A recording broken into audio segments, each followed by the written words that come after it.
백화점 대리석 바닥에 작은 목걸이 하나가 떨어져 있었습니다.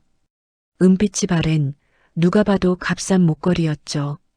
그런데 그 옆에 멈춰선 정장 구두의 주인은 그 목걸이를 보는 순간 온몸이 얼어붙었습니다.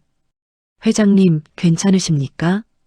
비서의 목소리가 들려왔지만 남자는 대답하지 못했습니다. 떨리는 손으로 목걸이를 집어드는 그의 눈에서 눈물이 흘러내렸습니다.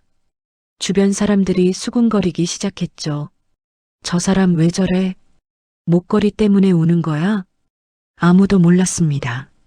대한그룹 강민호 회장이 11년 만에 찾은 것이 무엇인지, 그리고 그 목걸이를 목에 걸고 있던 아이가 누구였는지, 이 놀라운 이야기가 궁금하시다면 잠시 구독 버튼을 눌러주세요. 평범해 보이는 사람들 사이에 숨겨진 운명의 이야기를 매일 전해드립니다. 알림 설정까지 해두시면 매일 업데이트되는 새로운 이야기를 가장 먼저 만나보실 수 있습니다. 그럼 시간을 열흘 전으로 돌려보겠습니다. 새벽 5시 골목길에 삐걱거리는 소리가 울려 퍼졌습니다. 녹슨 수레를 끄는 작은 그림자. 지우였습니다. 10살 아이가 끌기엔 너무 무거운 짐이었지만 지우는 멈추지 않았습니다. 아줌마, 이거 얼마예요?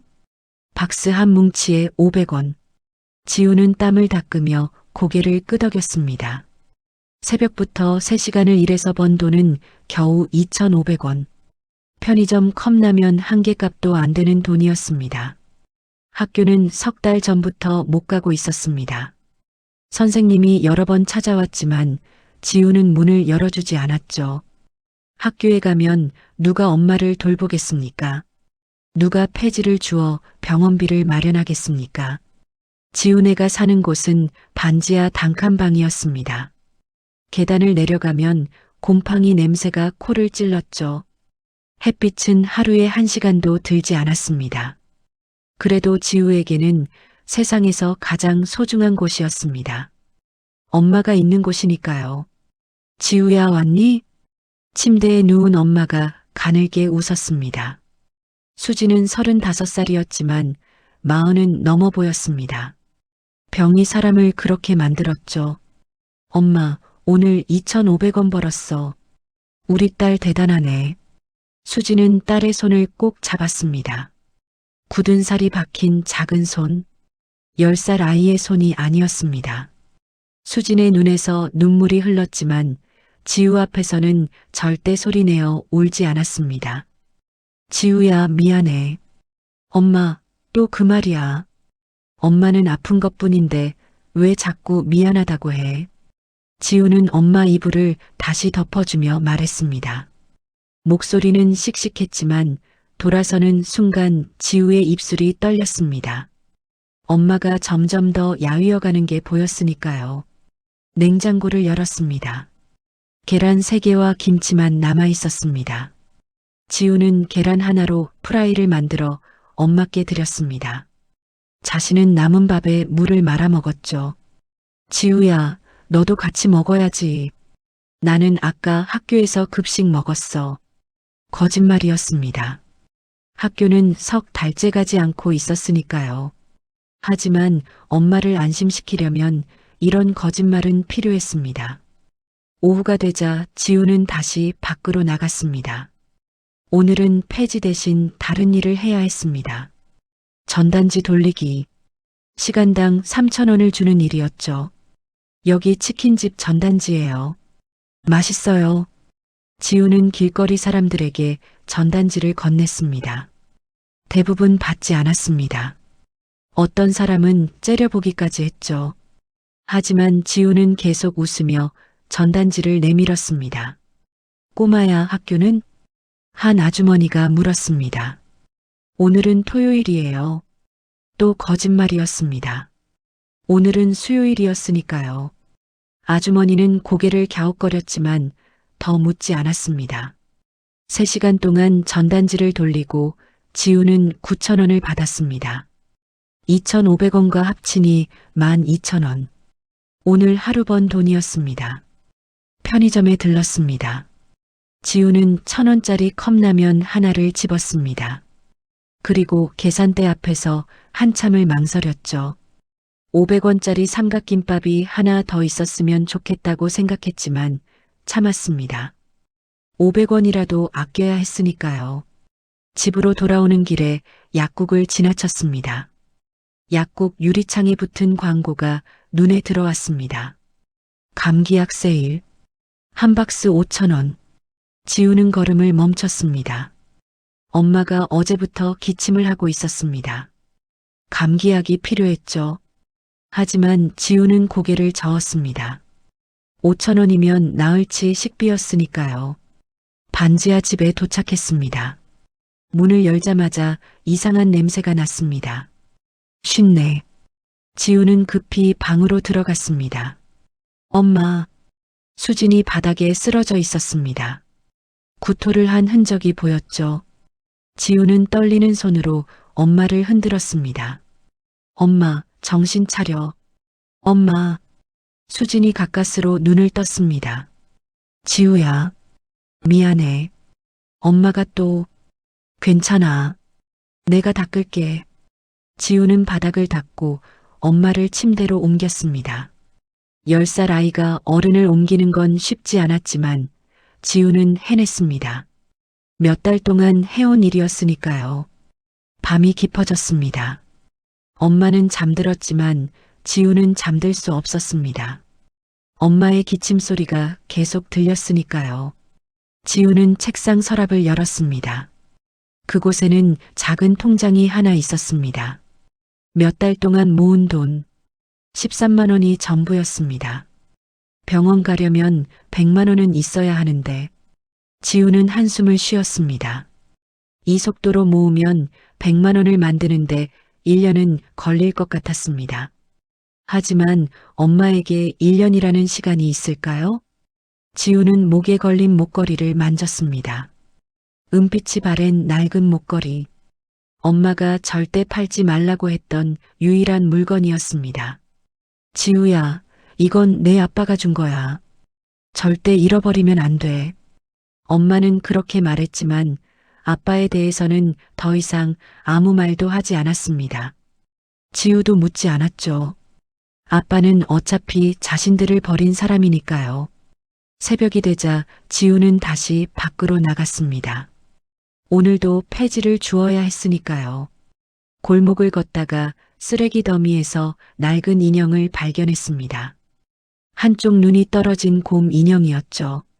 지우는 그 인형을 집어들고 한참을 바라봤습니다. 어릴 적 친구들은 모두 인형을 갖고 놀았습니다. 지우는 한 번도 새 인형을 가져본 적이 없었죠. 잠시 망설이다가 지우는 인형을 다시 쓰레기통에 넣었습니다. 인형을 집에 가져가 봤자 밥이 되는 건 아니니까요.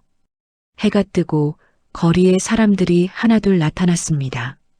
출근하는 사람들, 학교 가는 아이들, 모두가 바쁘게 움직였습니다. 그 속에서 지우만 수레를 끌며 폐지를 주었습니다. 저 애 왜 학교 안 가? 부모가 애를 학교도 안 보내나 봐. 지나가는 사람들의 수군거림이 들렸지만 지우는 신경 쓰지 않았습니다. 이미 익숙한 말들이었으니까요. 오전 내내 폐지를 주워 모았습니다. 수레가 가득 찼습니다. 고물상으로 가는 길에 약국 앞을 다시 지나쳤습니다. 감기약 광고가 아직도 붙어 있었죠. 지우는 주머니 속만 2,000원을 만졌습니다. 이 돈으로 감기약을 사면 엄마가 조금은 나아질까요? 하지만 그러면 이틀 동안 밥을 굶어야 합니다. 고민하다가 지우는 약국 문을 밀었습니다. 감기약 주세요. 5,000원이야. 지우는 돈을 꺼냈습니다. 12,000원 중 5,000원. 거의 절반이었습니다. 약사는 지우를 이상하게 쳐다봤지만 약을 건네줬습니다. 집으로 돌아가는 길, 지우는 남은 7,000원을 세어봤습니다. 이 돈으로 사흘은 버틸 수 있을 것 같았습니다. 반지하 집 계단을 내려가는데 옆집 아주머니가 나왔습니다. 지우야, 엄마 좀 괜찮아? 네, 괜찮아요. 아줌마가 국 좀 끓였는데 가져갈래? 지우의 눈이 반짝였습니다. 정말요? 그래, 가져가. 어차피 남는 거야. 아주머니는 냄비에 담긴 된장국을 내밀었습니다. 지우는 두 손으로 받아들었습니다. 따뜻한 냄비의 온기가 손에 전해졌죠. 감사합니다. 괜찮아. 그리고 지우야. 아주머니는 말을 멈췄다가 다시 입을 열었습니다. 힘들면 복지관에 가봐. 도와줄 수 있을 거야. 지우는 고개를 저었습니다. 괜찮아요. 저희는 괜찮아요. 복지관에 가면 엄마와 떨어질 수도 있다고 들었습니다. 시설로 보내진다고요. 지우는 절대 엄마와 떨어지고 싶지 않았습니다. 집에 들어가자 엄마가 깨어 있었습니다. 지우야, 어디 갔었어? 엄마, 약 사왔어. 그리고 옆집 아주머니가 국도 주셨어. 수지는 딸의 머리를 쓰다듬었습니다. 우리 지우 착하다. 지우는 엄마에게 감기약을 먹이고 국을 데웠습니다. 엄마는 몇 숟가락 먹지 못했지만 지우는 억지로라도 더 먹이려 했습니다. 엄마, 많이 먹어야 나아. 알았어, 우리 딸. 그날 밤 지우는 엄마 옆에 누워 엄마의 손을 잡았습니다. 엄마의 손은 너무 차가웠습니다. 지우는 두 손으로 엄마 손을 감싸 안았죠. 엄마, 나 열심히 일할게. 그러면 엄마 병 나을 거야. 수지는 대답 대신 딸의 머리를 쓰다듬었습니다. 어둠 속에서 수진의 눈물이 베개를 적셨지만 지우는 알지 못했습니다. 다음 날 아침 지우는 엄마의 기침 소리에 잠을 깼습니다. 밤새 기침을 했는지 엄마의 목소리가 쉬어 있었죠. 엄마, 괜찮아? 응, 괜찮아. 약 먹었더니 좀 나은 것 같아. 거짓말이었습니다. 수진의 얼굴은 어제보다 더 창백했습니다. 입술은 바싹 말라 있었고 이마에는 식은 땀이 맺혀 있었죠. 지우는 엄마 이마에 손을 대봤습니다. 뜨거웠습니다. 엄마, 열 있어. 병원 가야 해. 아니야, 괜찮아. 그냥 감기야. 수지는 억지로 웃으며 말했습니다. 하지만 지우는 알고 있었습니다. 이게 단순한 감기가 아니라는 걸요. 엄마의 병은 훨씬 더 심각했습니다. 석 달 전 엄마가 처음 쓰러졌을 때 응급실에 갔었습니다. 의사 선생님이 뭐라고 말했는지 지우는 정확히 기억하지 못했습니다. 너무 어려운 말들이었으니까요. 하지만 한 가지는 확실히 기억했습니다. 당장 입원하셔야 합니다. 수술이 필요해요. 하지만 엄마는 입원하지 않았습니다. 돈이 없었으니까요. 의사 선생님은 최소한 약이라도 먹어야 한다며 처방전을 써줬습니다. 그 약값이 한 달에 15만 원이었죠. 처음 한 달은 약을 샀습니다. 지우가 밤낮으로 일해서 모은 돈으로요. 하지만 두 번째 달부터는 약을 살 수 없었습니다. 밥값도 부족했으니까요. 그 이후로 엄마는 계속 나빠졌습니다. 처음에는 조금씩 걷기 힘들어했고 한 달 뒤에는 침대에서 일어나기도 힘들어했습니다. 지금은 화장실 가는 것도 지우의 부축이 필요했죠. 지우야, 학교 가야지. 엄마가 말했습니다.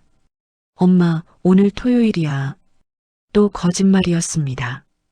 오늘은 목요일이었으니까요. 수지는 요즘 요일 감각이 없었습니다. 하루 종일 누워만 있으니까요. 그래, 벌써 토요일이구나. 지우는 엄마에게 물을 먹이고 밖으로 나갔습니다. 오늘도 폐지를 주어야 했습니다. 계단을 올라가는데 옆집 아주머니가 또 나왔습니다. 지우야, 잠깐. 아주머니는 비닐봉지를 하나 내밀었습니다. 이거 옷인데 우리 딸이 작아서 못 입는 거야. 내가 입어. 지우는 봉지를 받아들었습니다. 안에는 깨끗한 티셔츠와 바지가 들어 있었습니다. 감사합니다. 그리고 지우야, 정말로 복지관에. 괜찮아요. 저희 괜찮아요. 지우는 고개를 숙여 인사하고는 빨리 계단을 올라갔습니다. 아주머니의 걱정 어린 눈빛이 부담스러웠으니까요. 거리로 나왔습니다. 오늘은 평일이라 폐지가 많지 않았습니다. 2시간을 돌아다녔지만 수레의 절반도 채우지 못했죠. 야, 꼬마. 여기서 뭐해? 뒤에서 목소리가 들렸습니다. 돌아보니 중학생쯤 돼 보이는 아이들이 3명 서 있었습니다. 폐지 죽고 있어요. 폐지? 너 학교는? 오늘 쉬는 날이에요. 한 아이가 지우의 수레를 발로 찼습니다. 수레가 넘어지며 모아둔 폐지가 바닥에 흩어졌습니다. 학교 쉬는 날에 폐지를 주워? 거짓말하지 마. 진짜예요. 지우는 급히 폐지를 다시 주었습니다. 하지만 아이들은 계속 방해했습니다. 야, 이거 재미있네. 더 흐트려 볼까? 그때였습니다. 지나가던 어른이 소리쳤습니다. 야, 너희들 뭐 하는 거야? 아이들은 혀를 차며 도망갔습니다. 지우는 바닥에 주저앉아 폐지를 주었습니다. 손이 떨렸지만 울지 않았습니다. 올 시간에 하나라도 더 주어야 했으니까요. 오후가 되자 고물상으로 갔습니다. 오늘은 이것뿐이야? 주인 아저씨가 수레를 보며 말했습니다. 네. 1,000원밖에 못 줘. 1,000원. 아침부터 4시간을 일해서 번 돈이었습니다. 지우는 돈을 받아 주머니에 넣었습니다. 어제 남은 7,000원과 합쳐서 8,000원이 전부였습니다. 편의점에 들렀습니다. 오늘은 무엇을 살까 고민했습니다. 컵라면은 어제 먹었으니까 오늘은 김밥을 살까 했지만 김밥은 1,500원이었습니다. 너무 비쌌죠. 결국 빵 2개를 샀습니다. 1,000원. 하나는 엄마 것, 하나는 지우 것이었습니다. 집으로 돌아가는 길에 병원을 지나쳤습니다. 큰 종합병원이었죠. 유리문 너머로 깨끗한 로비가 보였습니다. 환자들이 드나들었고 의사들이 바쁘게 움직였습니다. 지우는 병원 앞에서 한참을 서 있었습니다.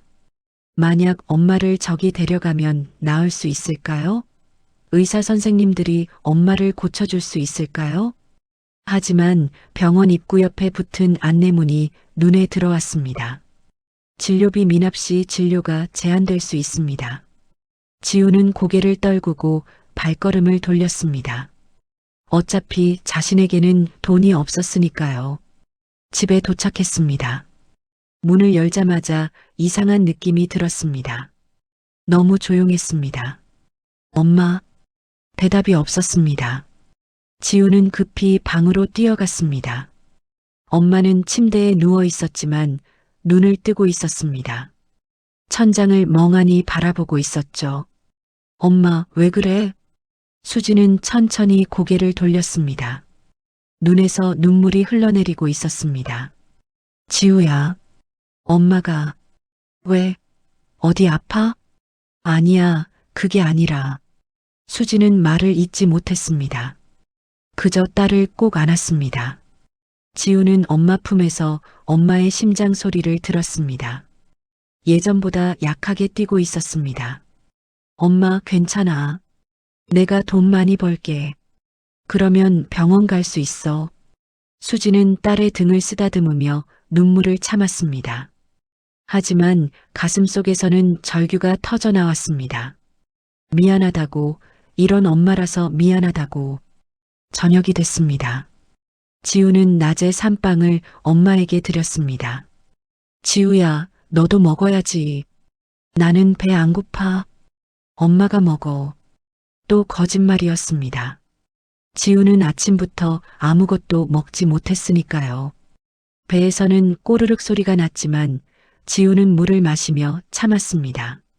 수지는 빵을 조금 먹고는 남은 것을 지우에게 내밀었습니다. 엄마 배불러. 내가 먹어. 엄마도 거짓말을 하고 있었습니다. 하지만 지우는 그 빵을 받아 먹었습니다. 엄마가 먹으라는 걸 안 먹으면 엄마가 더 속상해하니까요. 그날 밤 엄마가 잠든 후 지우는 조용히 일어났습니다. 책상 서랍에서 통장을 꺼냈습니다. 13만 원. 여전히 턱없이 부족했습니다. 지우는 컴퓨터를 켰습니다. 학교에서 컴퓨터 수업을 들을 때 배운 대로 인터넷을 켰습니다. 검색창에 빨리 돈 버는 방법이라고 쳤죠. 여러 글들이 나왔습니다. 대부분은 어른들을 위한 내용이었습니다. 주식, 투자, 부업. 지우가 할 수 있는 건 아무것도 없었습니다. 한참을 검색하다가 한글을 발견했습니다. 긴급 생계비 지원제도 안내. 지우는 그 글을 클릭했습니다. 어려운 말들이 많았지만 천천히 읽어봤습니다. 가난한 사람들에게 나라에서 돈을 준다는 내용이었습니다. 이거면 엄마 병원비를. 하지만 글을 끝까지 읽자 희망은 사라졌습니다. 신청하려면 여러 서류가 필요했고 심사 기간도 한 달이 넘었습니다. 게다가 승인될 확률도 높지 않았죠. 지우는 컴퓨터를 껐습니다. 결국 스스로 해결해야 했습니다. 다음 날 아침 지우는 평소보다 일찍 일어났습니다. 오늘은 패지 말고 다른 일을 해보기로 했습니다. 전단지 돌리기는 시간당 3,000원이었지만 식당 설거지는 시간당 5,000원을 준다고 들었으니까요. 동네 식당들을 돌아다녔습니다. 작은 중국집, 분식집, 치킨집. 문을 열고 들어가 물었습니다. 설거지 할 사람 필요하세요? 대부분의 주인들은 지우를 보자마자 고개를 저었습니다. 애가 무슨 설거지를 해? 가봐. 저 잘할 수 있어요. 안 돼. 여기는 어른만 뽑아. 10군데를 돌아다녔지만 모두 거절당했습니다. 어떤 주인은 짜증을 내기도 했죠. 애가 일할 나이가 아니잖아. 학교 나가.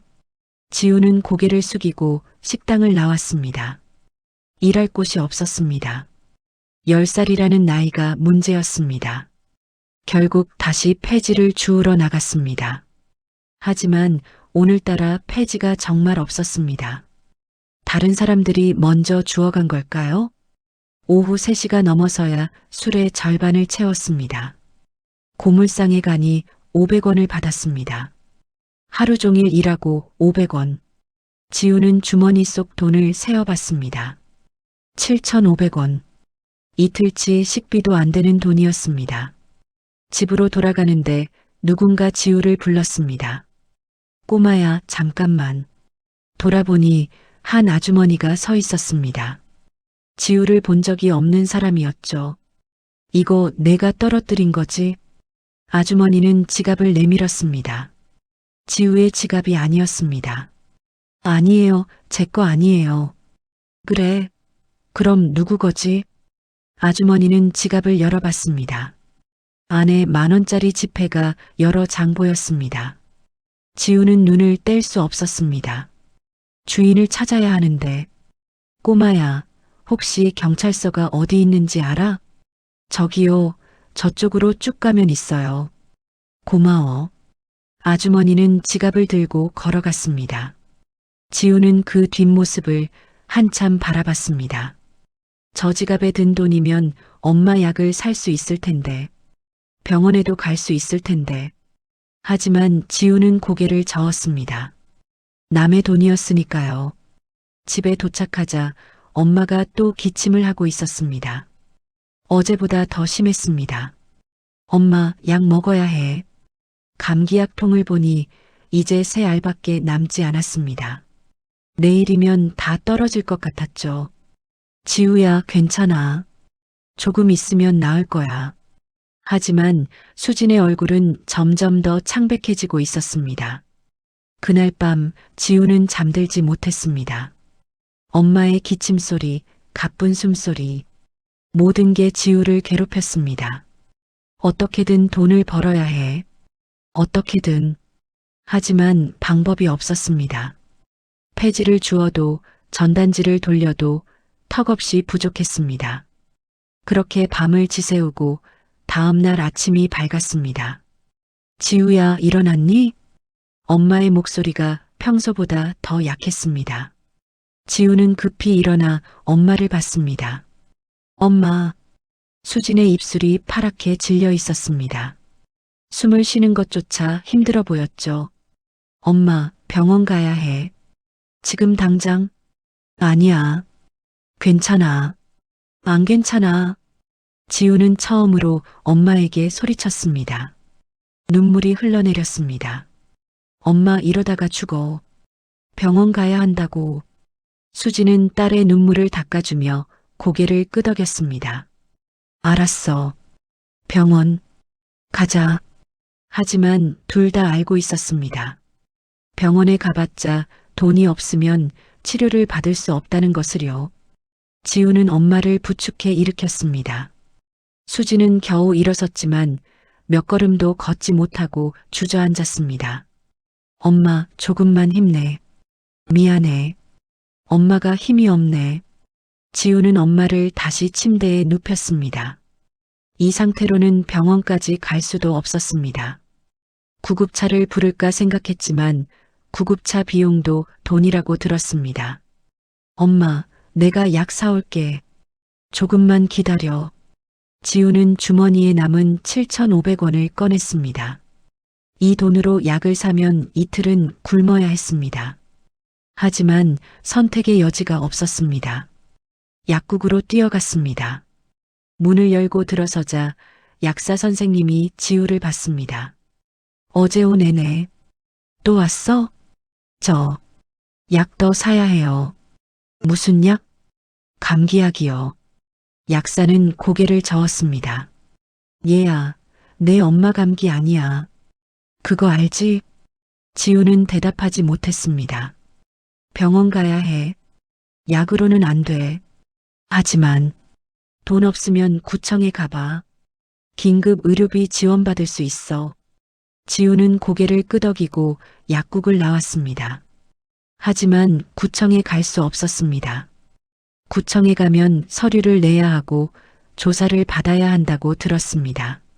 그러면 엄마와 떨어질 수도 있었죠. 거리를 걷다가 지우는 멈춰 섰습니다. 눈앞에 거대한 백화점이 보였습니다. 유리문 너머로 화려한 물건들이 진열돼 있었죠. 지우는 한 번도 백화점에 들어가 본 적이 없었습니다. 가난한 사람이 갈 곳이 아니라고 생각했으니까요. 하지만 오늘은 달랐습니다. 저 안에 들어가면 혹시 지우는 고개를 저었습니다. 나쁜 생각이었습니다. 하지만 머릿속에서 지워지지 않았습니다. 지갑 하나만. 그러면 엄마 약을. 아니야. 지우는 또 고개를 저었습니다. 그건 도둑질이었습니다. 나쁜 짓이었죠. 하지만 발걸음은 저절로 백화점 쪽으로 향했습니다. 유리문 앞에 섰습니다. 자동문이 열렸습니다. 지우는 한 걸음 들어섰습니다. 백화점 안은 다른 세상이었습니다. 반짝이는 조명, 깨끗한 바닥, 좋은 냄새. 지우가 사는 곳과는 너무나 달랐죠. 사람들이 지우를 쳐다봤습니다. 남루한 옷차림의 아이가 이곳에 어울리지 않았으니까요.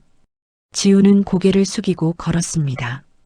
1층은 화장품 매장이었습니다. 예쁜 아가씨들이 화장품을 팔고 있었죠. 지우는 그냥 지나쳤습니다. 2층으로 올라갔습니다. 옷가게들이 늘어서 있었습니다. 마네킹이 입은 옷의 가격표를 봤습니다. 40만 원.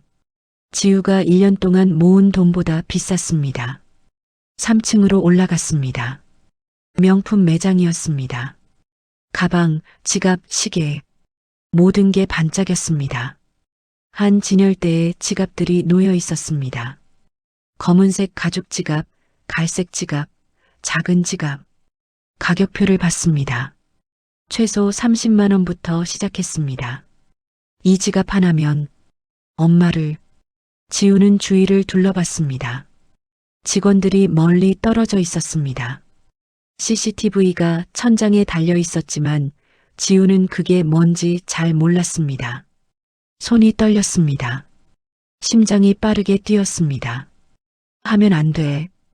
이건 나쁜 짓이야. 하지만 엄마 얼굴이 떠올랐습니다. 파랗게 질린 입술, 가쁜 숨소리. 죽어가는 엄마. 지우의 손이 움직였습니다. 진열대 위에 검은색 지갑. 손이 그쪽으로 뻗어졌습니다. 손님, 도와드릴까요? 갑자기 직원의 목소리가 들렸습니다. 지우는 깜짝 놀라 손을 걷었습니다. 아, 아니요. 구경하시는 거예요? 직원은 지우를 이상하게 쳐다봤습니다. 명품 매장에 어울리지 않는 아이였으니까요. 네. 지우는 황급히 그 자리를 떠났습니다. 손이 떨렸습니다. 다리도 떨렸습니다. 나 뭐 하는 거야? 계단을 내려가려는데 저 앞에서 한 남자가 보였습니다. 정장을 입은 중년 남자.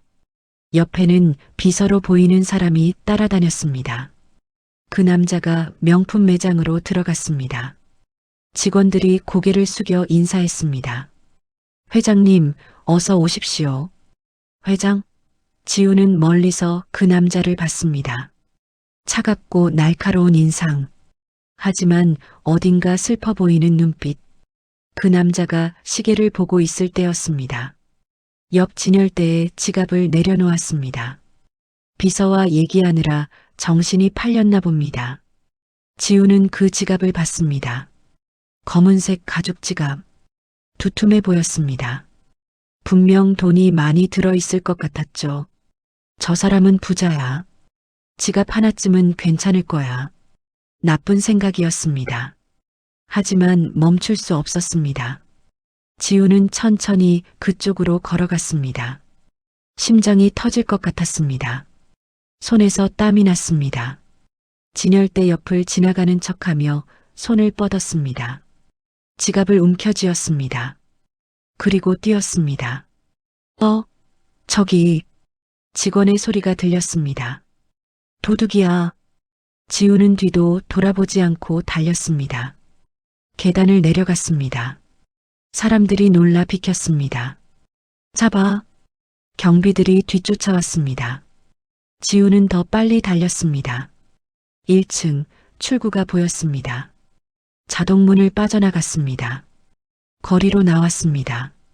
뒤에서 경비들의 발소리가 들렸습니다. 거기서. 지우는 골목으로 뛰어들었습니다.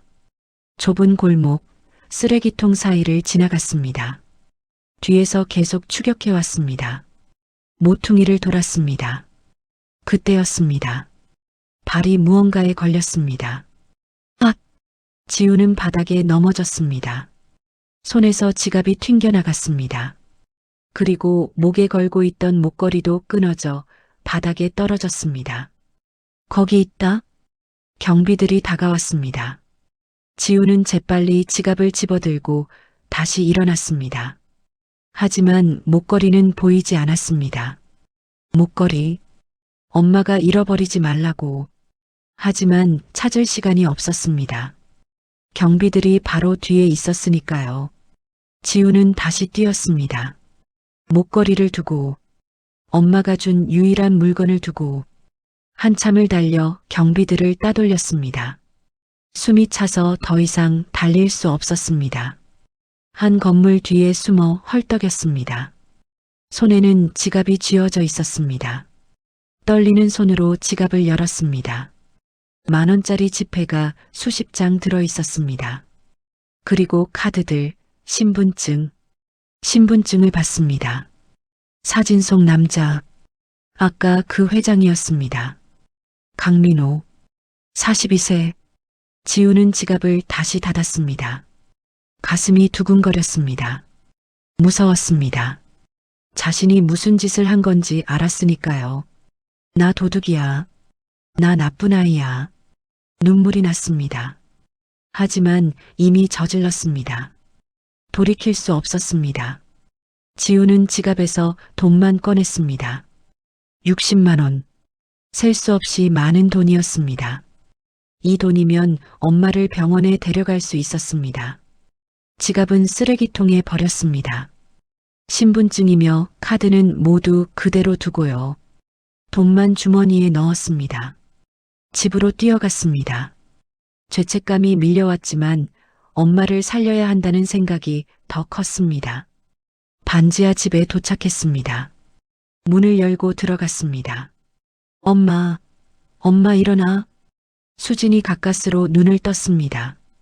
지우야, 엄마 병원 가자. 내가 돈 구했어. 돈? 응, 많이 구했어. 이제 병원 갈 수 있어. 지우는 엄마를 부축해 일으켰습니다. 수지는 힘겨워했지만 지우의 도움으로 겨우 일어섰습니다. 지우야, 이 돈 어디서? 엄마, 나중에 얘기할게. 지금은 병원 가야 해. 지우는 엄마를 부축해 밖으로 나갔습니다. 계단을 하나씩 올라갔습니다. 수지는 몇 계단마다 쉬어야 했습니다. 거리로 나왔습니다. 택시를 잡았습니다. 병원으로 가주세요. 택시는 출발했습니다. 차 안에서 지우는 엄마 손을 꼭 잡았습니다. 이제 괜찮아. 엄마 나을 거야. 하지만 가슴 한편이 무거웠습니다. 목걸이를 잃어버렸다는 것, 그리고 도둑질을 했다는 것. 그때였습니다. 같은 시각 백화점. 강민호는 직원들에게 소리치고 있었습니다. 어떻게 이런 일이 일어날 수 있어? 죄송합니다, 회장님. 지갑은 찾았어? 아직. 민호는 화가 났습니다. 지갑 안에 돈이나 카드는 중요하지 않았습니다. 그보다 더 중요한 게 있었으니까요. CCTV 확인했어? 네, 아이였습니다. 10살쯤 돼 보이는 여자아이요. 아이. 민호는 눈살을 찌푸렸습니다. 그 아이 찾아내. 당장. 네, 회장님.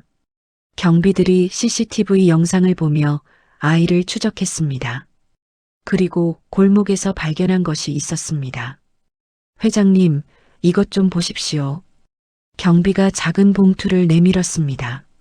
안에는 목걸이가 하나 들어 있었습니다. 은빛이 바랜 낡은 목걸이. 민호는 그 목걸이를 보는 순간 얼어붙었습니다. 이게 어디서? 아이가 넘어졌던 자리에서 발견했습니다. 민호의 손이 떨렸습니다. 목걸이를 집어들었습니다. 작은 하트 모양의 펜던트. 뒷면에는 작은 글씨가 새겨져 있었습니다. 사랑하는 내 딸에게. 민호의 얼굴이 창백해졌습니다.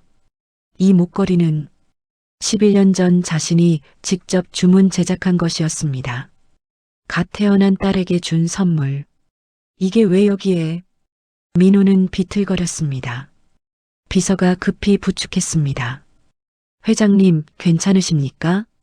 그 아이를 당장 찾아내. 민호의 목소리가 떨렸습니다. 무슨 수를 써서라도 찾아내라고. 직원들은 급히 움직였습니다. 민호는 목걸이를 꼭 쥐고 주저앉았습니다. 11년 전 사랑하는 여인이 떠났습니다. 딸을 데리고. 민호는 미친 듯이 찾았지만 찾을 수 없었습니다. 그리고 11년. 설마. 민호의 눈에서 눈물이 흘러내렸습니다. 주변 사람들이 놀라 쳐다봤습니다. 냉철한 강민호 회장이 울고 있었으니까요. 내 딸이. 민호는 목걸이를 가슴에 품었습니다. 그리고 중얼거렸습니다. 반드시 찾을 거야. 이번엔 절대 놓치지 않아. 병원 응급실은 복잡했습니다. 환자들이 여기저기 누워 있었고 의사들이 바쁘게 움직였습니다. 지우는 엄마를 부축해 접수대로 갔습니다. 환자분이세요? 간호사가 물었습니다. 네, 우리 엄마가 많이 아파요. 간호사는 수진을 보더니 표정이 굳어졌습니다. 언제부터 이러셨어요? 3달 전부터요. 3달이나? 왜 진작 안 오셨어요? 지우는 대답하지 못했습니다. 간호사는 한숨을 쉬며 서류를 건넸습니다. 보호자 서명하세요. 그리고 보증금 50만 원 내셔야 해요. 지우는 주머니에서 돈을 꺼냈습니다. 60만 원 중 50만 원을 냈습니다. 간호사는 영수증을 내밀었습니다. 저쪽 침대에 누우세요. 수지는 침대에 누웠습니다. 의사가 와서 진찰을 시작했습니다. 이름이 박수진입니다. 나이는 35이요. 의사는 청진기로 수진의 가슴을 진찰했습니다. 그리고 표정이 심각해졌습니다. 언제부터 아프셨습니까? 석 달, 아니 6개월쯤. 6개월 동안 병원 안 오셨어요? 네. 의사는 한숨을 쉬었습니다. 지금 상태가 심각합니다. 당장 입원하셔야 해요. 입원. 수지는 딸을 봤습니다. 지우가 고개를 끄덕였습니다. 입원하세요, 엄마. 의사는 간호사에게 지시했습니다. 입원 준비하고 정밀검사 예약해 주세요. 네, 선생님. 수지는 병실로 옮겨졌습니다. 4인실이었습니다. 침대가 4개 있었고 다른 환자들도 누워 있었죠. 지우는 엄마 옆에 앉아 손을 잡았습니다. 엄마, 이제 나을 거야. 수지는 딸의 손을 쓰다듬었습니다. 지우야, 그 돈. 엄마, 걱정하지 마. 나중에 얘기할게. 하지만 수지는 알고 있었습니다. 10살 아이가 이렇게 큰 돈을 정당하게 구할 리 없었습니다. 간호사가 들어왔습니다. 검사 결과 나오려면 이틀 걸려요. 그동안 안정하세요. 네, 감사합니다. 지우는 병실을 나왔습니다. 복도를 걷는데 다리가 후들거렸습니다. 긴장이 풀려서였죠. 화장실로 갔습니다. 거울을 봤습니다. 창백한 얼굴, 눈 밑에 다크서클. 10살 아이의 얼굴이 아니었습니다. 나 도둑질했어. 손을 씻었습니다. 계속 씻었습니다. 하지만 죄책감은 씻겨나가지 않았습니다. 그때였습니다. 병원 밖 검은색 고급 승용차가 도착했습니다. 뒷좌석에서 강민호가 내렸습니다. 여기가 그 아이가 온 병원입니까? 네, 회장님. CCTV 추적 결과 택시가 이 병원으로 왔습니다. 민호는 병원으로 들어갔습니다. 비서가 따라왔습니다. 접수대에 물어보십시오. 비서가 접수대로 갔습니다. 실례합니다. 오늘 오전에 10살쯤 된 여자아이가 환자 데리고 온 적 있습니까? 간호사는 고개를 끄덕였습니다. 아, 그 아이요? 엄마 데리고 왔죠. 지금 어디 있습니까? 403호실이요. 근데 무슨 일이세요? 비서는 대답하지 않고 민호에게 돌아왔습니다. 403호실입니다. 민호는 엘리베이터를 탔습니다. 4층으로 올라갔습니다. 복도를 걸었습니다. 403호실 앞에 섰습니다. 손이 떨렸습니다. 11년 만이었습니다. 11년 만에 딸을 만날 수 있을지도 모른다는 생각에 심장이 터질 것 같았습니다. 문을 열려는 순간 화장실 문이 열렸습니다. 지우가 나왔습니다. 둘의 눈이 마주쳤습니다. 지우는 얼어붙었습니다. 그 남자, 지갑을 훔쳤던 그 남자가 여기 있었습니다. 날 어떻게 찾아낸 거야? 민호도 멈춰섰습니다. 아이를 봤습니다. 남루한 옷, 야윈 얼굴, 두려움에 떨리는 눈. 하지만 그 눈에서 무언가를 느꼈습니다. 너. 민호가 입을 열었습니다. 지우는 뒤로 물러났습니다. 죄송해요. 죄송해요.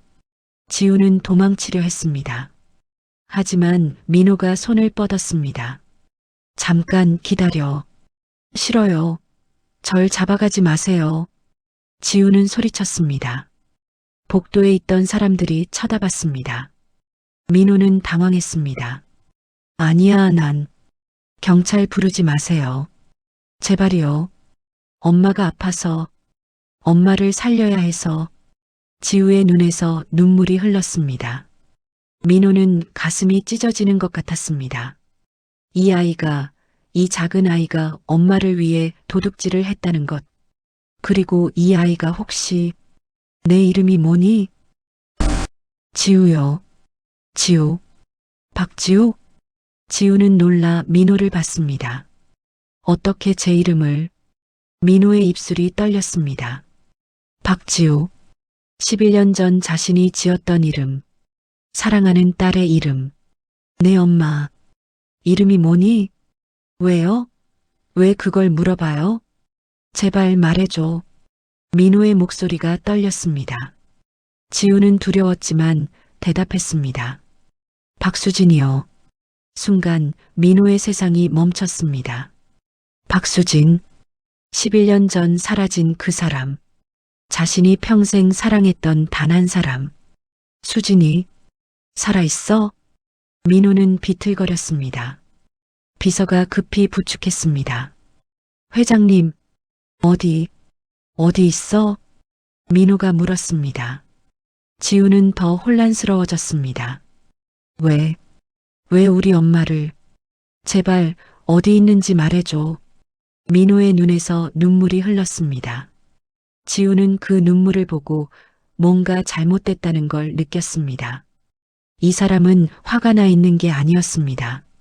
슬퍼하고 있었습니다. 저기 403호실이요. 민호는 병실 문 앞으로 갔습니다. 손을 문 손잡이에 댔습니다. 하지만 열지 못했습니다. 11년 동안 찾았습니다. 미칠 것 같았습니다. 왜 떠났는지, 어디 있는지, 살아있는지, 죽었는지도 몰랐습니다. 그리고 지금 이 문 너머에 그녀가 있었습니다. 민호는 깊게 숨을 들이쉬고 문을 열었습니다. 병실 안 침대에 누운 여자가 보였습니다. 창백한 얼굴, 야윈 몸. 하지만 그 얼굴은 틀림없었습니다. 수진아. 민호의 목소리가 떨렸습니다. 수진은 천천히 고개를 돌렸습니다. 그리고 문 앞에 남자를 봤습니다. 순간 수진의 얼굴이 창백해졌습니다. 민호? 수진아. 정말 너야? 민호는 침대로 다가갔습니다. 수진은 믿을 수 없다는 표정이었습니다. 당신, 왜 여기? 나도 몰라. 어떻게 이렇게 너를 찾게 됐는지. 민호는 수진의 손을 잡으려 했습니다. 하지만 수진은 손을 걷었습니다. 오지 마요. 수진아, 왜 왔어요? 왜? 수진의 눈에서 눈물이 흘렀습니다. 11년이야. 11년 동안 너를 찾았어. 찾지 말았어야죠. 무슨 소리야? 왜 떠났어? 왜 말도 없이? 당신과 상관없어요. 이제 수진은 고개를 돌렸습니다. 민호를 보지 않으려는 듯이. 지우는 문 밖에서 그 장면을 봤습니다. 엄마와 저 남자가 서로를 알고 있었습니다. 그것도 아주 오래전부터. 엄마, 저 사람이 누구예요? 지우가 물었습니다. 수진은 대답하지 못했습니다. 민호가 지우를 봤습니다. 그리고 다시 수진을 봤습니다. 지우가 우리 딸이지? 수진은 입술을 깨물었습니다. 아니에요. 거짓말하지 마. 목걸이 봤어. 내가 준 그 목걸이. 민호는 주머니에서 목걸이를 꺼냈습니다. 은빛이 바랜 그 목걸이. 지우는 깜짝 놀랐습니다. 내 목걸이. 이건 내가 11년 전에 만들었어. 내 딸에게 줄 거라고. 민호는 목걸이 뒷면을 보여줬습니다. 사랑하는 내 딸에게라는 글씨. 지우는 그 글씨를 처음 봤습니다. 너무 작아서 지금까지 몰랐던 것이죠. 엄마, 이게 무슨 소리예요? 지우가 물었습니다. 수진은 눈을 감았습니다. 수진아, 대답해. 지우가 내 딸이야? 민호의 목소리가 간절했습니다. 한참의 침묵 끝에 수진이 입을 열었습니다. 아니에요. 지우는 당신 딸이 아니에요. 거짓말. 정말이에요. 당신하고 헤어진 후에 다른 사람을 만났어요. 지우는 그 사람 딸이에요. 민호는 믿을 수 없다는 표정이었습니다. 아니야. 그럴 리 없어. 믿으세요. 그리고 이제 그만 가주세요. 수진의 목소리는 단호했습니다. 민호는 고개를 저었습니다. DNA 검사를 하겠어. 뭐라고요? DNA 검사하면 알 수 있어. 지우가 내 딸인지 아닌지. 안 돼요. 수진이 소리쳤습니다. 하지만 너무 약해서 목소리가 크게 나오지 않았습니다. 왜? 정말 내 딸이 아니라면 검사해도 상관없잖아. 수진은 대답하지 못했습니다. 민호는 비서를 받습니다. DNA 검사 준비해. 네, 회장님. 싫어요. 하지 마세요. 수진이 애원했습니다. 하지만 민호는 단호했습니다. 꼭 확인해야 해. 지우가 내 딸인지. 간호사가 들어왔습니다. 민호의 지시로 왔었습니다. 검사용 체열하겠습니다. 지우의 팔에서 피를 뽑았습니다. 그리고 민호의 팔에서도 피를 뽑았습니다. 결과는 이틀 후에 나옵니다. 간호사가 말하고 나갔습니다. 병실에는 침묵이 흘렀습니다. 수지는 눈을 감고 있었습니다. 민호는 그녀를 바라봤습니다. 이틀만 기다려. 결과가 나오면 모든 게 분명해질 거야. 민호는 병실을 나갔습니다. 복도를 걷다가 벽에 기댔습니다. 회장님, 괜찮으십니까? 비서가 물었습니다. 괜찮아. 괜찮아. 하지만 괜찮지 않았습니다.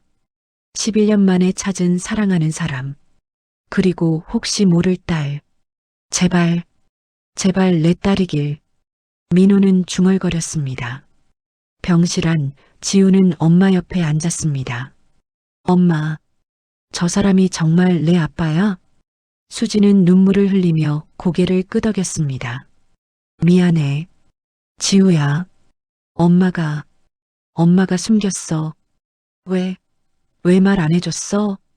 너를 지키려고. 무슨 소리야, 엄마? 하지만 수지는 더 이상 말하지 않았습니다. 그저 눈물만 흘렸습니다. 지우도 울었습니다. 혼란스러웠습니다. 평생 아빠 없이 살았는데 갑자기 아빠가 나타났습니다. 그것도 자신이 지갑을 훔친 그 사람이. 내가 내 아빠한테 도둑질을 한 거야? 이틀 후면 모든 게 밝혀질 것입니다. DNA 검사 결과가 나오면. 이틀은 길고도 짧았습니다. 병실에서 지우는 엄마 곁을 떠나지 않았습니다. 수지는 계속 잠만 잤습니다. 약 때문이기도 했지만 민호를 피하고 싶어서이기도 했죠. 민호는 하루에 3번씩 병실에 왔습니다.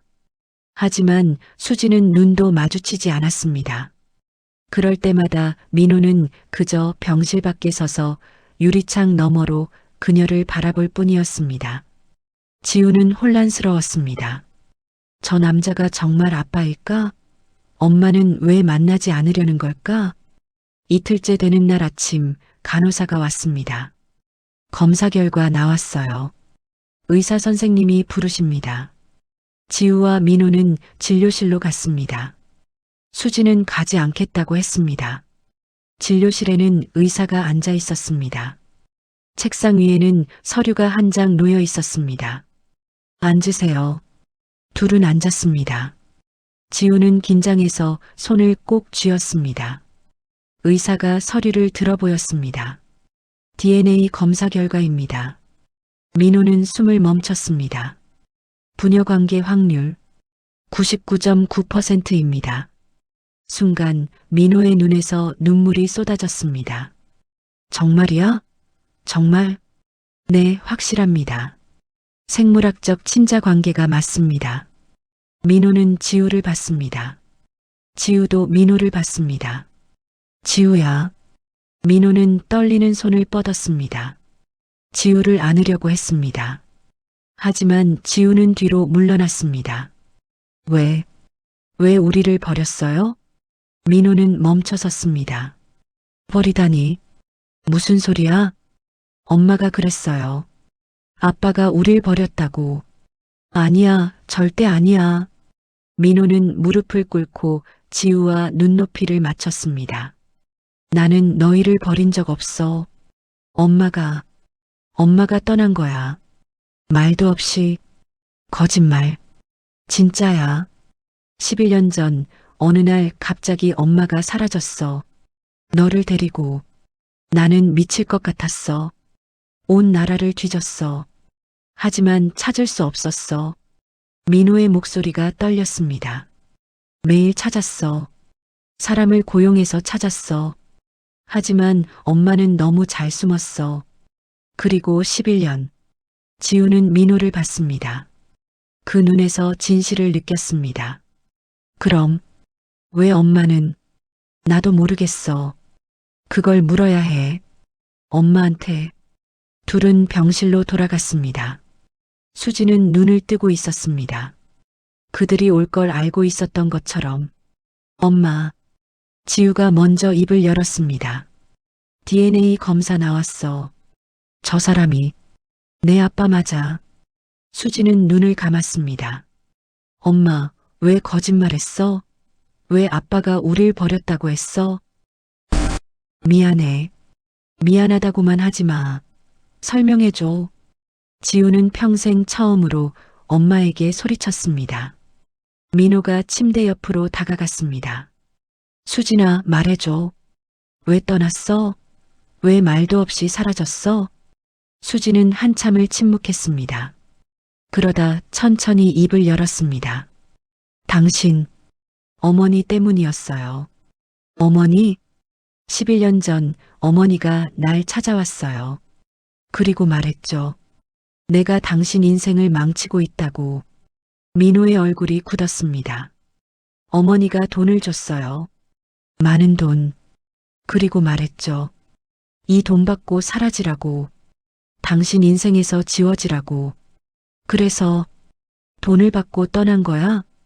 수지는 고개를 저었습니다. 아니요. 돈은 안 받았어요. 그럼 나 병원에 갔었어요. 그날 어머니 만나기 전에 수진의 목소리가 떨렸습니다.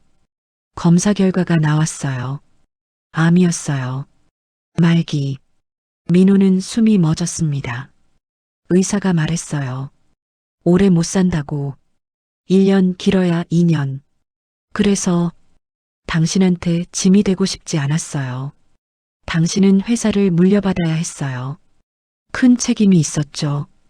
그런데 죽어가는 여자와 갓난아기를 떠안을 순 없잖아요. 수진아. 그래서 떠났어요.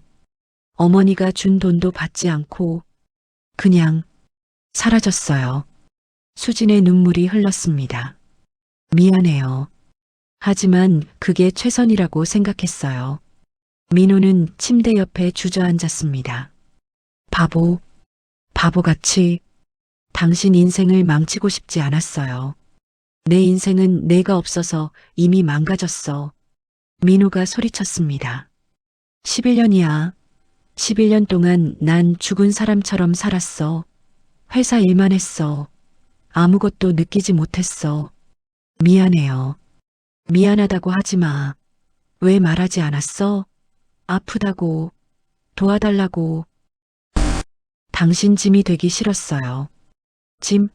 사랑하는 사람이 무슨 짐이야? 민호는 수진의 손을 잡았습니다. 나한테 선택할 기회도 주지 않고 혼자 결정해버렸어. 수진은 고개를 숙였습니다. 지우는 두 사람을 봤습니다. 이해가 됐습니다.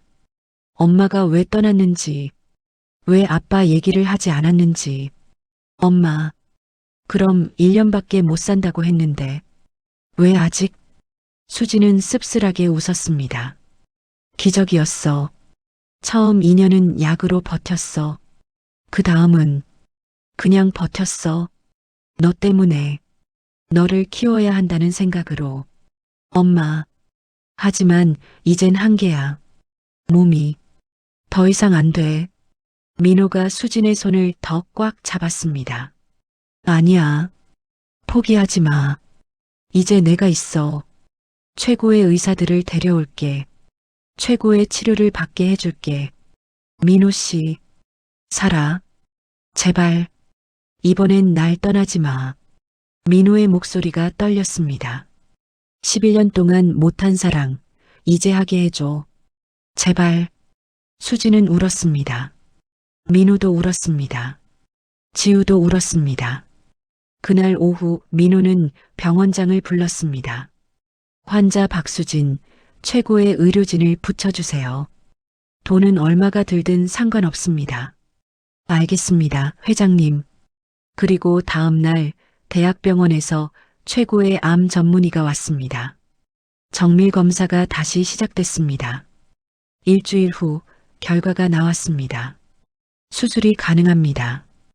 의사의 말에 모두가 놀랐습니다. 정말이에요? 수진이 물었습니다.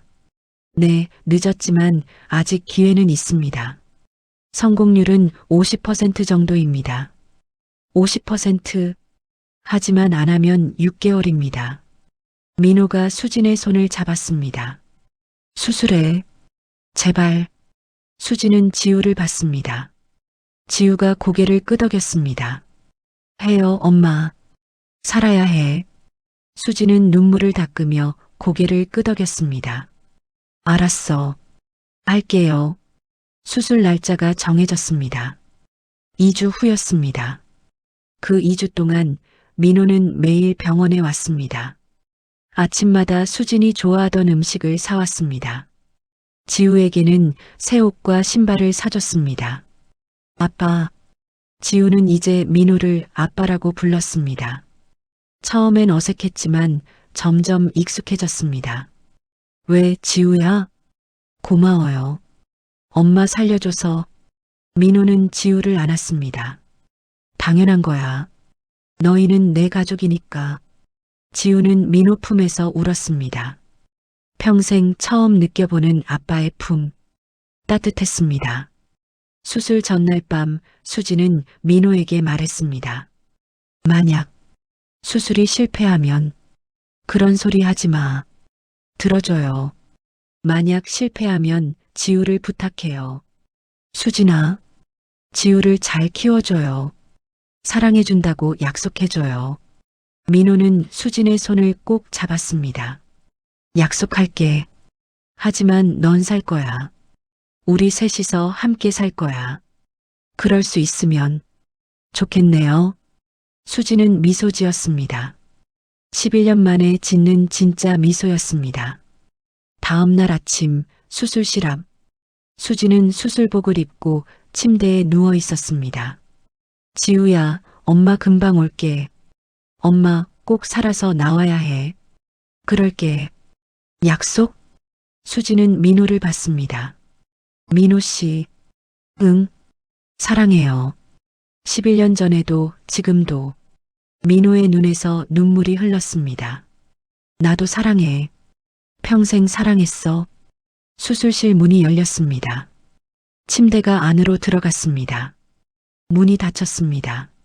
민호와 지우는 복도에 앉았습니다. 손을 잡고 아빠, 엄마 괜찮을까? 그럼, 당연하지. 하지만 민호의 손은 떨리고 있었습니다. 수술은 8시간 걸렸습니다. 8시간 동안 민호와 지우는 한 걸음도 떠나지 않았습니다. 마침내 수술실 불이 꺼졌습니다. 문이 열렸습니다. 의사가 나왔습니다. 마스크를 벗었습니다. 민호는 일어났습니다. 심장이 터질 것 같았습니다. 의사 선생님, 어떻게? 의사가 고개를 끄덕였습니다. 성공했습니다. 그 순간 민호는 주저앉았습니다. 정말이에요? 네, 암 조직을 완전히 제거했습니다. 물론 회복에는 시간이 걸리지만 희망적입니다. 민호는 울었습니다. 지우도 울었습니다. 감사합니다. 감사합니다. 민호는 바닥에 엎드려 울었습니다. 11년간 쌓였던 모든 슬픔, 그리움, 후회가 눈물로 쏟아졌습니다. 지우는 아빠를 안았습니다. 아빠, 엄마 살았어. 살았어. 그래. 살았어. 우리 가족. 다시 함께할 수 있어. 회복실에서 수진이 눈을 떴습니다. 흐릿한 시야에 두 사람이 보였습니다. 민호와 지우. 수진은 미소 지었습니다. 그리고 다시 잠들었습니다. 이번엔 평화로운 잠이었습니다. 수지는 한 달 동안 병원에 입원해 있었습니다. 회복은 생각보다 빨랐습니다. 의사들도 놀라워했죠. 환자분, 회복 의지가 대단하십니다. 살아야 할 이유가 생겼거든요. 수지는 창밖을 보며 말했습니다. 민호와 지우가 병원 정원을 걷고 있었습니다. 지우는 아빠 손을 잡고 웃고 있었죠. 그 모습을 보는 것만으로도 행복했습니다. 한 달 후, 퇴원날. 축하합니다. 이제 집에서 요양하시면 됩니다. 의사가 웃으며 말했습니다. 감사합니다, 선생님. 민호가 준비한 차가 병원 앞에 대기하고 있었습니다. 검은색 고급 승용차. 수진아, 조심해서. 민호가 수진을 부축해 차에 태웠습니다. 지우도 옆에 탔습니다. 어디로 가요? 수진이 물었습니다. 우리 집. 우리 집? 차는 출발했습니다. 반지하가 아닌 다른 방향으로 향했습니다. 30분 후 차는 거대한 저택 앞에 멈췄습니다. 높은 담장, 넓은 정원, 웅장한 건물. 여기가 우리 집이야. 이제부터 민호가 말했습니다. 지우는 입을 다물지 못했습니다. 이렇게 큰 집은 영화에서만 봤었습니다. 집 안으로 들어가자 직원들이 줄지어 서서 인사했습니다. 어서 오십시오, 회장님. 이분들은 내 가족이야. 잘 모셔드려. 네, 회장님. 수지는 어색했습니다. 11년 동안 반지하 단칸방에서 살았는데 갑자기 이런 큰 집이라니. 민호 씨, 이건 너무 당연한 거야. 넌 내 가족이잖아. 민호는 수진을 2층 침실로 안내했습니다. 넓고 깨끗한 방, 큰 침대와 발코니가 있었습니다. 여기서 쉬어. 필요한 거 있으면 언제든 말해. 고마워요. 수지는 침대에 앉았습니다. 너무 부드러웠습니다. 11년 동안 딱딱한 바닥에서 잤는데 지우도 자기 방을 받았습니다. 분홍색 벽지, 예쁜 가구, 큰 창문. 꿈만 같았습니다. 지우야, 마음에 들어? 민호가 물었습니다. 응, 너무 좋아. 지우는 침대에 폴짝 뛰어 올랐습니다. 푹신했습니다. 아빠 고마워. 민호는 미소 지었습니다. 평생 처음으로 진심으로 웃는 것 같았습니다. 그날 저녁 식탁에 음식이 가득 차려졌습니다. 갈비찜, 생선구이, 각종 반찬들. 이렇게 많이. 우리 셋이서 다 못 먹어요. 수진이 말했습니다. 괜찮아. 천천히 먹어. 셋은 식탁에 앉았습니다. 처음으로 함께하는 가족 식사였습니다. 잘 먹겠습니다. 지우가 숟가락을 들었습니다. 갈비찜을 한 입 먹었습니다. 와, 맛있어. 많이 먹어. 민호가 지우 그릇에 반찬을 더 담아줬습니다. 수지는 그 모습을 보며 눈물이 났습니다. 이런 날이 올 줄 몰랐습니다. 왜 울어, 엄마? 아니야. 그냥 행복해서. 저녁 식사 후 거실에 모였습니다. 민호가 커피를 내왔습니다. 수진아, 얘기 좀 할까? 무슨 얘기? 민호는 잠시 망설이다 입을 열었습니다. 우리 다시 시작하자. 수지는 민호를 봤습니다. 무슨 말이에요? 결혼하자. 제대로. 수지는 놀랐습니다. 결혼이라니. 11년 전에 못한 결혼식. 이제 하자. 너와 나 그리고 지우. 진짜 가족이 되자. 수지는 눈물을 닦았습니다. 하지만 당신 어머니는 내가 설득할게. 걱정하지 마. 그래도 수진아. 민호가 수진의 손을 잡았습니다. 11년을 기다렸어. 더 기다리고 싶지 않아. 이제 함께하자. 평생. 수지는 고개를 끄덕였습니다. 좋아요. 지우가 박수를 쳤습니다. 와, 엄마 아빠 결혼해. 셋은 않았습니다. 따뜻한 포옹이었습니다. 하지만 다음 날 민호는 어머니를 만나러 갔습니다. 본가는 이곳보다 더 컸습니다. 민호의 어머니 강 여사는 거실에 앉아 있었습니다. 왔니? 네, 어머니. 민호는 소파에 앉았습니다. 무슨 일이야? 바쁜 사람이 갑자기. 말씀드릴 게 있습니다. 뭔데? 민호는 깊게 숨을 들이쉬었습니다. 수진이를 찾았습니다. 강 여사의 얼굴이 굳었습니다. 뭐라고? 박수진. 11년 전 떠난 그 사람. 찾았습니다. 어떻게? 우연이었습니다. 그리고 지우도 만났습니다. 제 딸입니다. 강 여사는 찻잔을 내려놓았습니다. 그래서 결혼하려고 합니다. 안 돼. 단호한 목소리였습니다. 어머니, 안 된다고 했어. 11년 전에도 반대했고 지금도 반대야. 왜요? 왜 그렇게 반대하십니까? 그 여자는 우리 집안에 어울리지 않아. 어울리지 않다니. 수진이는 훌륭한 사람입니다. 훌륭해? 가난하잖아.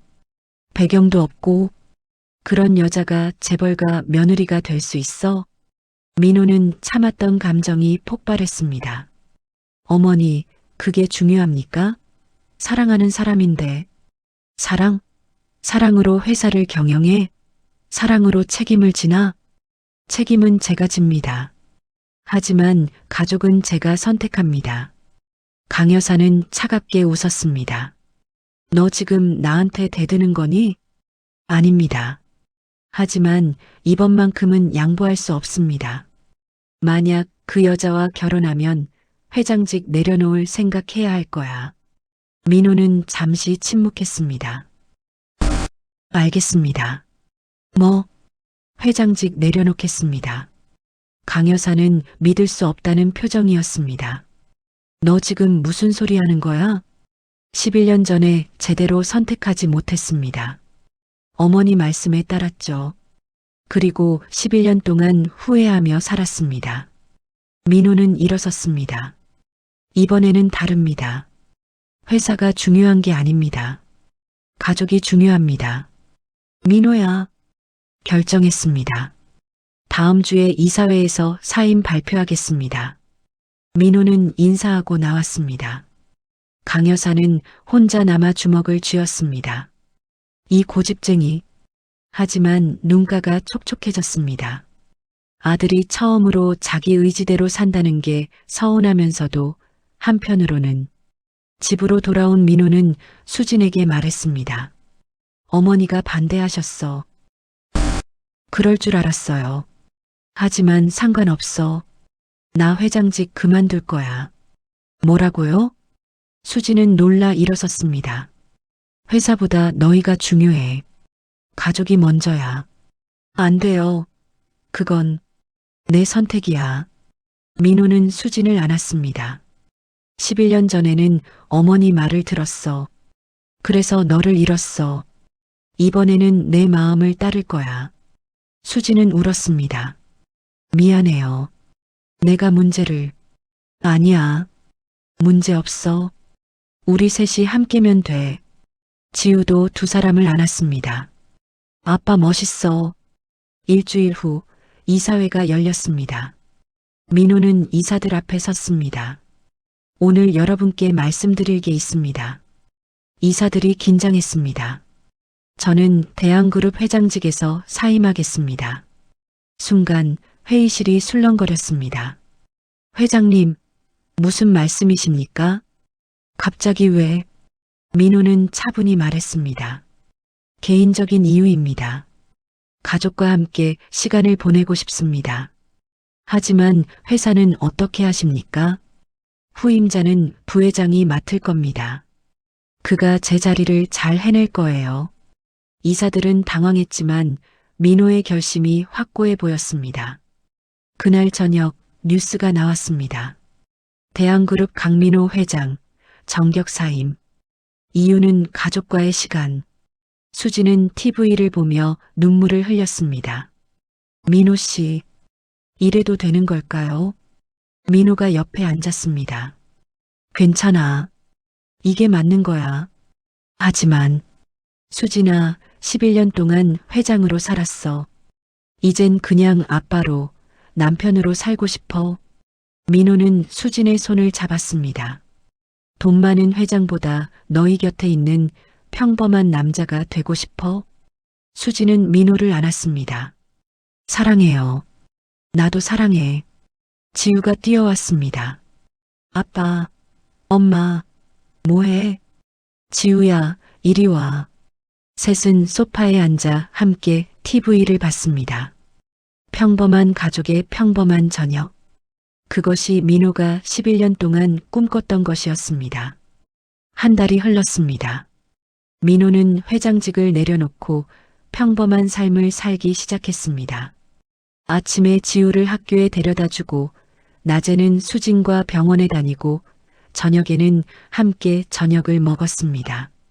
지우는 학교에 다시 다니기 시작했습니다. 석 달 만이었죠.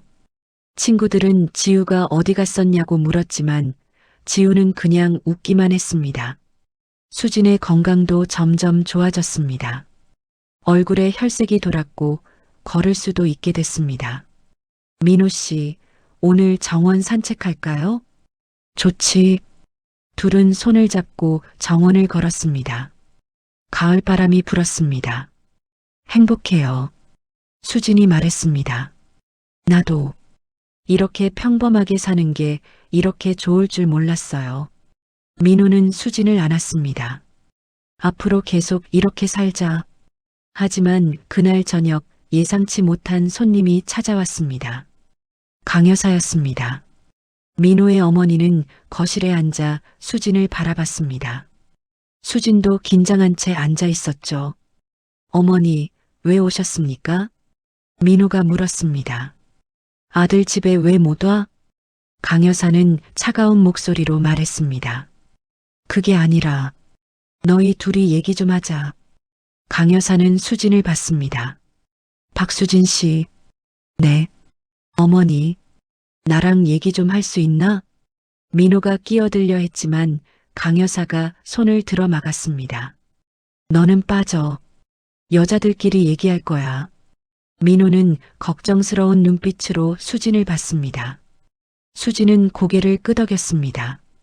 괜찮아요. 민호는 마지못해 자리를 떴습니다. 거실에는 두 여자만 남았습니다. 강 여사가 먼저 입을 열었습니다. 11년 전 내가 당신을 찾아갔었지. 네. 돈을 줬어. 많은 돈. 떠나라고. 수지는 고개를 숙였습니다.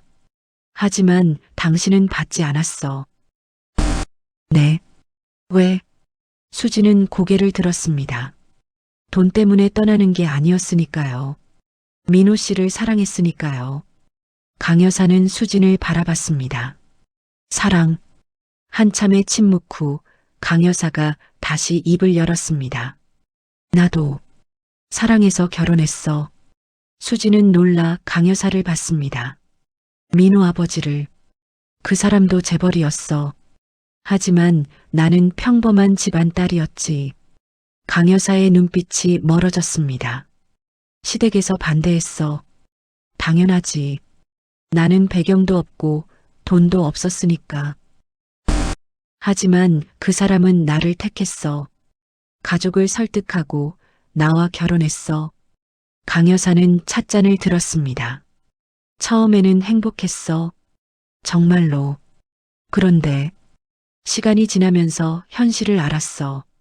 재벌가의 며느리로 산다는 게 얼마나 힘든지. 강 여사의 목소리가 떨렸습니다. 사람들의 시선, 비난, 무시. 매일 견뎌야 했어. 돈 때문에 결혼했겠지 집안도 안 되는 게 재벌가에 들어왔네. 그런 말들. 수지는 강 여사를 봤습니다. 처음으로 인간적인 모습을 보는 것 같았습니다. 그래도 견뎠어. 사랑했으니까. 하지만 남편은 일 때문에 바빴어. 나는 혼자였어. 어머니. 그러다 남편이 사고로 죽었어. 민호가 10살 때 강 여사는 눈물을 닦았습니다. 그때부터 나 혼자 민호를 키웠어. 회사도 지켰어. 사람들이 뭐라고 하든 힘드셨겠어요. 그래서 민호만큼은 다르게 살기를 바랐어. 적절한 집안의 여자와 결혼하고 편하게 살기를. 강 여사는 수진을 똑바로 봤습니다. 하지만 민호는 당신을 선택했어. 11년 전에도 지금도. 수진은 고개를 숙였습니다. 죄송합니다. 사과하지 마. 강 여사가 말했습니다. 당신 잘못이 아니야. 사랑은 선택할 수 없는 거니까. 어머니. 강 여사는 한숨을 쉬었습니다. 11년 전 당신이 떠났을 때 민호가 얼마나 힘들어했는지 알아? 죄송해요. 매일 밤 술만 마셨어. 일만 했어. 사람처럼 살지 않았어. 기계처럼. 강 여사의 목소리가 떨렸습니다. 나는 아들이 그렇게 사는 게 견딜 수 없었어. 하지만 어쩔 수 없었어. 당신을 찾을 수 없었으니까. 정말 죄송합니다. 그런데 당신이 돌아왔어. 그리고 민호가 다시 웃기 시작했어. 강 여사는 수진의 손을 잡았습니다. 11년 만에 처음으로 내 아들이 행복해 보였어. 수진은 눈물을 흘렸습니다. 그래서 알았어. 내가 틀렸다는 걸. 어머니, 민호에게 필요한 건 좋은 집안의 며느리가 아니었어. 사랑하는 사람이었어. 강 여사는 수진의 손을 더 꽉 잡았습니다. 미안해요, 수진 씨. 11년 전에 당신을 내쫓으려 했던 거. 아니에요. 어머니 입장에서는 당연한. 아니야. 틀렸어. 내가 틀렸어. 강 여사는 눈물을 닦았습니다. 이제라도 말할게. 환영해요, 우리 집에. 수진은 울며 강 여사를 안았습니다. 감사합니다. 어머니. 두 여자는 울었습니다. 11년간의 오해와 상처가 녹아내리는 순간이었습니다. 문 밖에서 엿듣던 민호도 눈물을 흘렸습니다. 그날 밤 강 여사는 저녁을 함께 먹었습니다. 지우도 처음으로 할머니와 식사를 했습니다. 할머니, 이거 드세요. 지우가 갈비를 할머니 그릇에 놓았습니다. 강 여사는 그 모습을 보며 미소 지었습니다.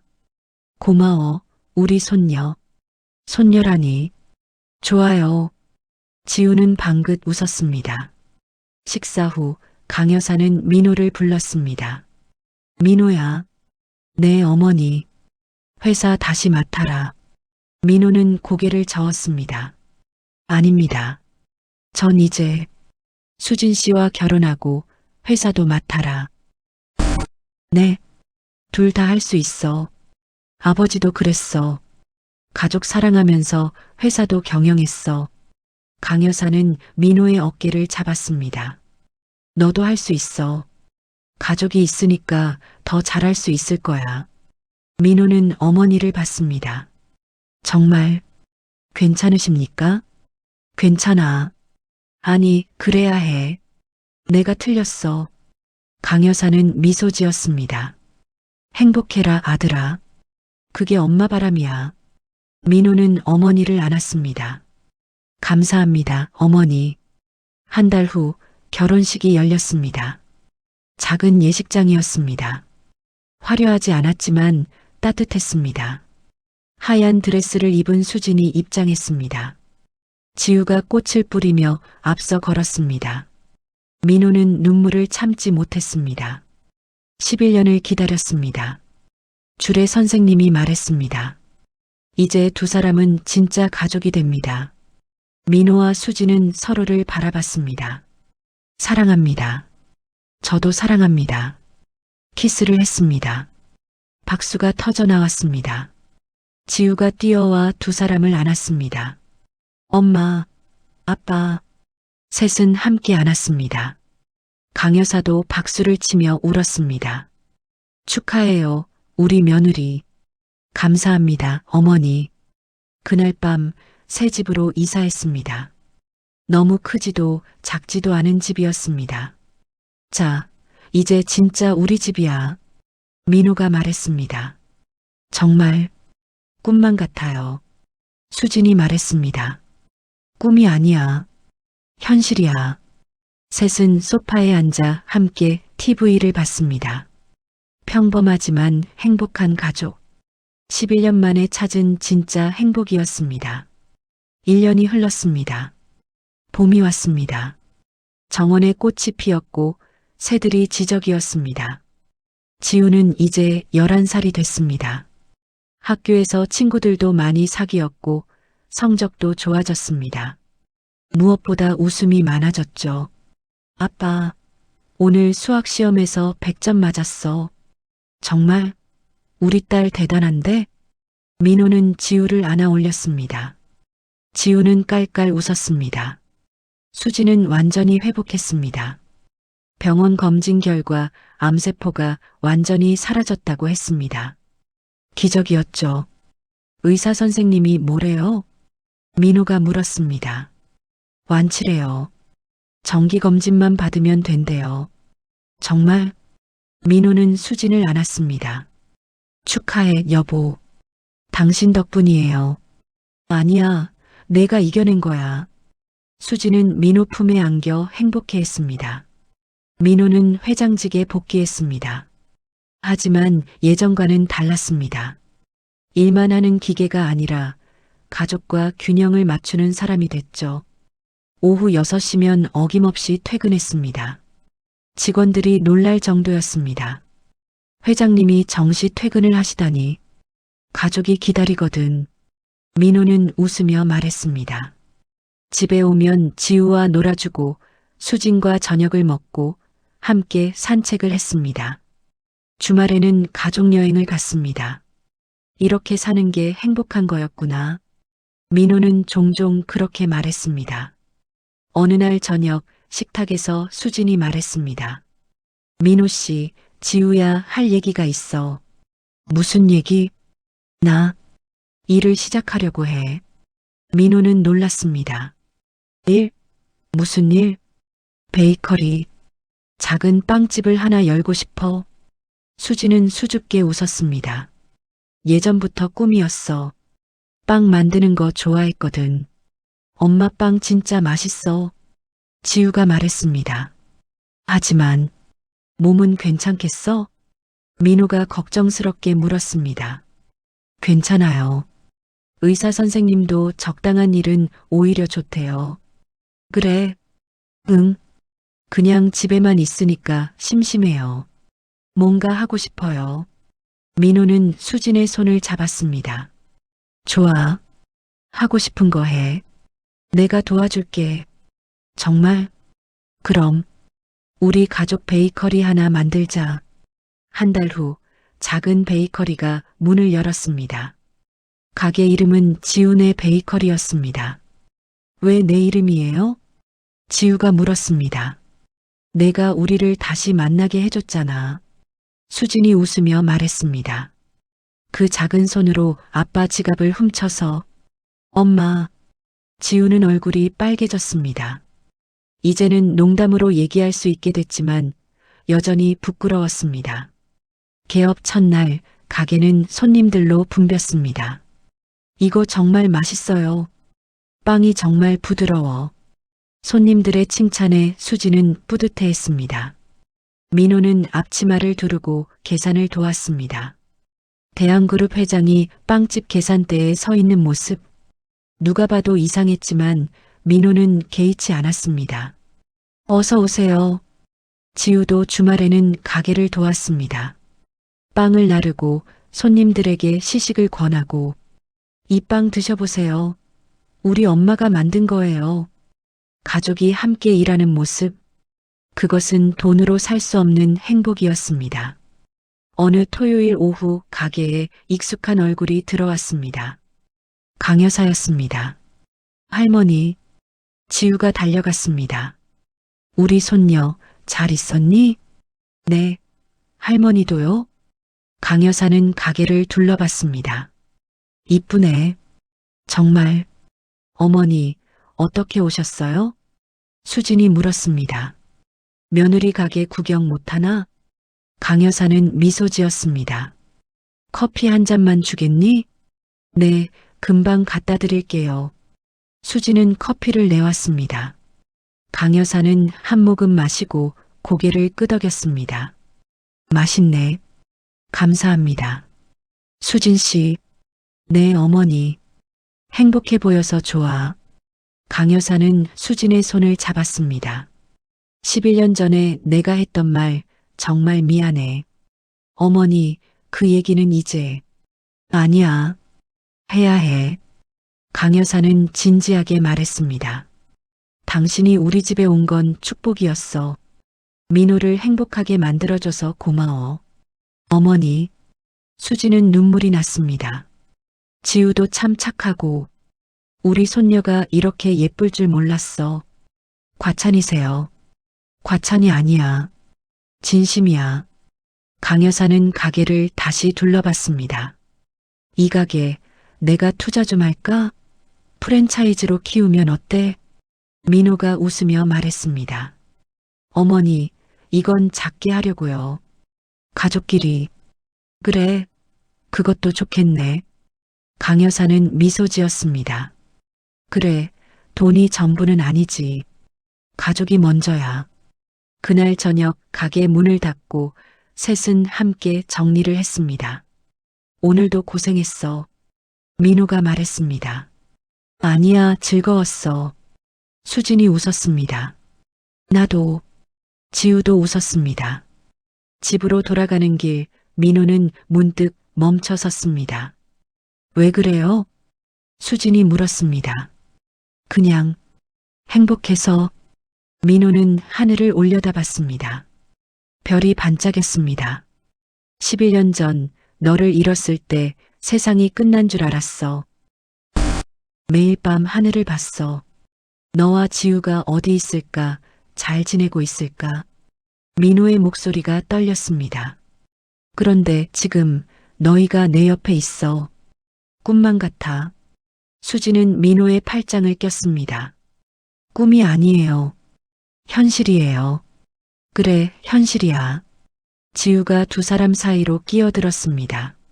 아빠, 엄마, 나도. 셋은 손을 잡고 걸었습니다. 집에 도착해 거실에 앉았습니다. 민호가 말했습니다. 지우야. 응? 내가 그날 내 지갑을 안 훔쳤으면 어땠을까? 지우는 웃었습니다. 지금도 우리 따로 살고 있었겠죠? 그렇지. 그러니까 내가 우리 가족을 만든 거야. 내가? 응. 내 작은 손이 운명을 바꾼 거야. 민호는 지우를 안았습니다. 고마워, 딸. 아빠. 지우는 아빠 품에서 울었습니다. 행복해서 우는 눈물이었습니다. 수진도 두 사람을 안았습니다. 우리 이제 영원히 함께야. 응, 영원히. 창밖으로 달이 떠올랐습니다. 환하게 빛나는 보름달. 11년 전 헤어졌던 세 사람. 가난, 병, 오해로 흩어졌던 가족. 하지만 운명은 다시 그들을 이어줬습니다. 작은 소녀의 절박한 선택이, 냉혈한 회장의 가슴에 남아있던 사랑이, 병든 여인의 끈질긴 생명력이, 모든 것이 모여 기적을 만들었습니다. 그리고 이제 그들은 진짜 가족이 됐습니다. 돈도, 지위도, 과거도 중요하지 않았습니다. 중요한 건 지금, 이 순간, 함께 있다는 것, 서로를 사랑한다는 것, 그것이 전부였습니다. 에필로그.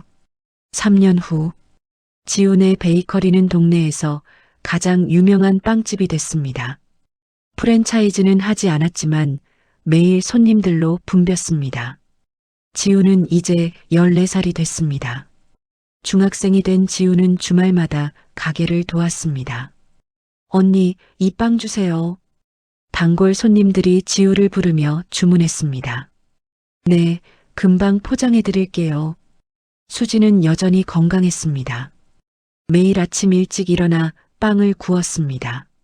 민호는 회사와 가족의 균형을 완벽하게 맞췄습니다.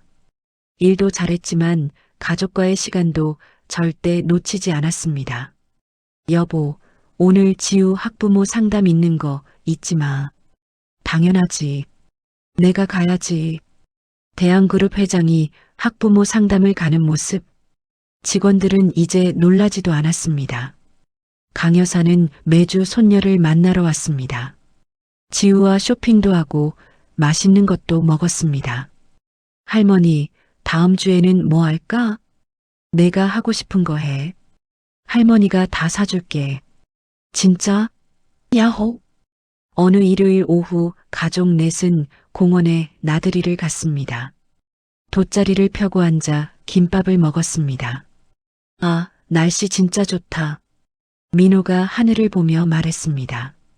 그러게요. 수진이 민호에게 기댔습니다. 지우는 강 여사와 함께 연을 날렸습니다. 할머니, 연이 진짜 높이 올라가요. 그래, 우리 손녀 잘한다. 민호는 그 모습을 보며 미소 지었습니다. 여보, 응? 우리 참 먼 길 왔네요. 그러게.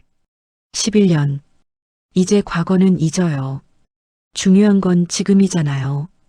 민호는 수진의 손을 잡았습니다. 맞아. 지금이 가장 중요해. 해가 지기 시작했습니다. 노을이 하늘을 붉게 물들였습니다. 다들 집 갈까? 조금만 더 있어요. 지우가 말했습니다. 왜? 이 순간이 너무 좋아서 다 같이 있는 게. 민호는 딸을 안았습니다. 그래, 조금 더 있자. 넷은 노을을 바라보며 앉아 있었습니다. 가족. 때로는 피로 이어지지만 때로는 사랑으로 이어집니다. 11년의 이별, 가난과 병, 오해와 눈물. 모든 것을 이겨낸 네 사람. 이제 그들은 진정한 가족이었습니다. 돈보다, 지위보다, 그 무엇보다 소중한 가족. 그것이 바로 진짜 행복이었습니다.